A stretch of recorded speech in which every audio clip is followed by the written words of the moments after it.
Hello, and thank you for watching my informational video. In this video, I'll be discussing the graphic design principles I have applied while making this infographic on labor force contribution statistics in the Boise area. I will discuss why I chose to use the colors, placement, and other design elements I did in this infographic. Let's begin. As you can see, my infographic is broken up into two sections, with diagrams and graphs being shown in the large blue box on the left and textual data being shown in the smaller gray box to the right. More important information was portrayed visually in the large blue box, while less important data was displayed via text in the smaller gray box to the right.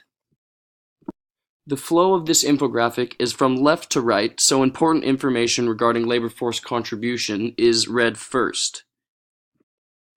The conclusion is located below the large blue box and restates the importance of the visual and textual data in this infographic. As far as color scheme, I kept primarily to light blue and gray as I felt those colors weren't inappropriate for the subject matter. I also used touches of orange to illustrate visual data through the graphs included, as well as make sure the reader is aware of the infographic's directional flow.